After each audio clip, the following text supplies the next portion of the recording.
মায়েদের কি আহাজারি, কি কান্নার রোল, এগুলো উনি নিজে সচক্ষে অনুধাবন করছেন এবং নিজেও উনি কান্না করছেন বেশ কয়েকবার। এটা আপনার টিভি সাংবাদিক যারা আছে বা আমরা যারা আছি সবাই দেখছি। আমরা যারা গুম পরিবার আছি, মায়ের ডাক ও আমরা বিএনপি পরিবারের সদস্য যারা আছি, আর আমার ভাই যে গুম হয়েছে 13 সালে, এরপর থেকেই আমাদের একটা আশা ছিল যে আমরা ম্যাডামের সাথে তো আমাদের বেশ কয়েকবারই দেখা হয়েছে।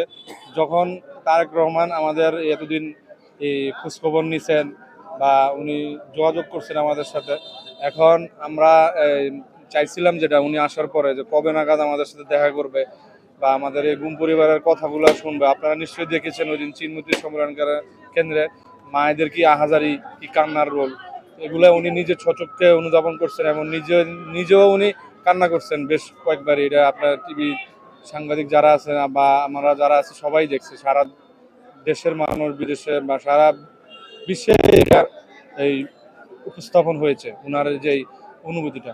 তো আমরা আসলে আমাদের আর পাওয়ার যেটা আমরা ওনার কাছে বলছি যে আমাদের ভাইদের আগামী দিনে বাংলাদেশ জাতীয়তাবাদী দল রাষ্ট্র পরিচালনার সুযোগ পেলে তারেক রহমান বিএনপির চেয়ারম্যান উনি আমাদের এই বিষয়গুলো দেখবেন এবং গুম পরিবারের সাথে থাকবেন তিনি সবসময়, এবং গুম খুন সমস্ত নির্যাতিত পরিবারের সাথে তিনি আছেন অতীতের ন্যায়।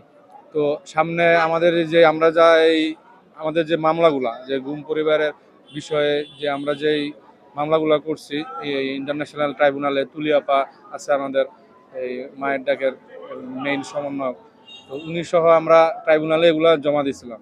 তো এখন গুমের এই যে বিষয়গুলোকে নিয়ে এই যে কমিশন গঠন হয়েছে, কমিশনের অগ্রগতি খুবই সামান্য।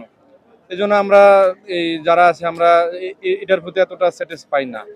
আমরা চাই যে আমাদের দল, বাংলাদেশ জাতীয়তাবাদী দল, আগামী দিনে রাষ্ট্র পরিচালনার সুযোগ পেলে সমস্ত গুম খুনের বিচার আমাদের চেয়ারম্যান তারেক রহমানের হাত ধরেই হবে। উনিও আমাদেরকে আশা দিচ্ছেন যে ইনশাআল্লাহ বিচার হবে, এই আশায় আছি আমরা। তো উনি তো এখন বুঝাতে চাচ্ছেন যে আমরা ভাবছি যে এখন আমরা যেটা বিশ্বাস করি যে আমার এক ভাই হারাইছে আর এক ভাই পাইছি, আমরা এটাই ভাবি। আমাদের সমস্ত গুম পরিবারের উনি একজন ভাই হিসেবে উনি আমাদেরকে দেখবেন এবং আমাদের ফ্যামিলিগুলোর খোঁজ খবর নিবেন। হ্যাঁ, আমরা চাই সঠিক তদন্তের মাধ্যমে যারা এর সাথে জড়িত, যার হুকুম দিয়েছে এবং যারা এই কার্যগুলো সম্পাদন করছে, যারা গুমের সাথে জড়িত সরাসরি, তাদের সকলকে বিচার আওতায় আনা হোক এবং সর্বোচ্চ শাস্তি দেওয়া হোক এদেশের মাটিতে। এটাই আমরা চাই। আমরা চাই আগামীর বাংলাদেশ, যে বাংলাদেশে থাকবে না কোনো লুটতরাজ, কোনো গুম, হত্যা, খুন, এই সমস্ত কিছুই যেন এদেশে না থাকে। শান্তির বাংলাদেশ চাই। আদারল্যান্ড 24, মাতৃভূমি, বিশ্ব সংবাদ 24 ঘন্টা।